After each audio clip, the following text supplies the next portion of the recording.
మాట్లాడుతూ ఉంటాను, నీ రికార్డింగ్ అంతా దాంతోనే దివ్యం రండి బిడ్డగా.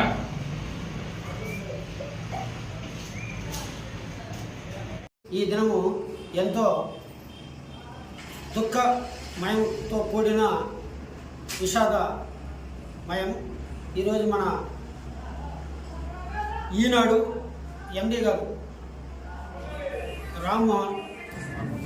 రామోజీరావు మృతి పట్ల పలమనే ప్రెస్ క్లబ్ నుండి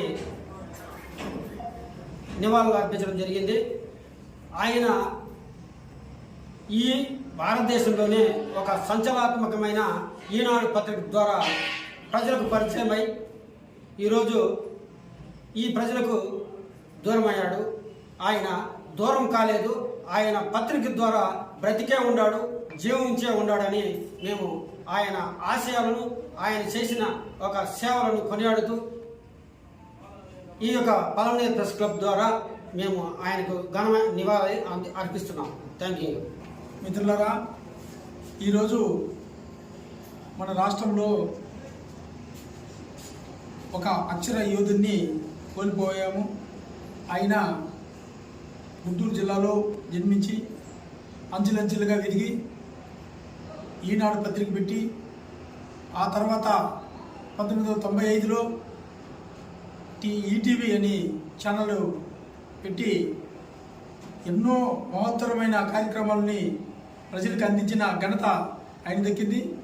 ఆ సందర్భంలో కూడా ఆయన ఎన్నో ఆటుపోట్లకి ఎదుర్కొని ప్రారంభం నుంచి కూడా ఆయనకి ఎక్కడ లేని పెద్దలు చెప్తుంటారు, కాసిన మనకి రాళ్ళు తగులుతాయని, దెబ్బలు తగులుతాయనేది.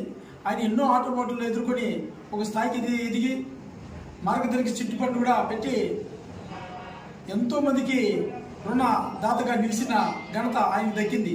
ఎందుకంటే ఆయన చిట్టుపండు, ఈనాడు పత్రిక, టీవీ ఛానలే కాకుండా సేవా కార్యక్రమాలు కూడా భారతదేశ వ్యాప్తంగా కూడా చేశారు. సునామీ వచ్చినప్పుడు, వరదలు వచ్చినప్పుడు, కరువు కాటకాలు వచ్చినప్పుడు నేనున్నానంటూ ప్రజలకు తోడు నీడగా నిలిచి ఎన్నో ఆర్థిక సహాయాలతో పాటు సేవా కార్యక్రమాలు అందించిన ఘనత ఆయన దక్కింది. ఈరోజు ఆయన లేని లోటు అక్షర ప్రపంచానికే తీరని లోటుగా భావిస్తున్నాము. ఆయన ఆత్మశాంతి కలగాలని చెప్పేసి ఆయన ఆశయాలను మేము కూడా పలమనేరు ప్రెస్ క్లబ్ తరఫున కొంత మేర కొనసాగిస్తామని చెప్పేసి కూడా పలమనేరు ప్రెస్ క్లబ్ తరఫున ఆయనకి ఘనంగా నివాళులు అర్పించడం జరిగింది. మిత్రులారా,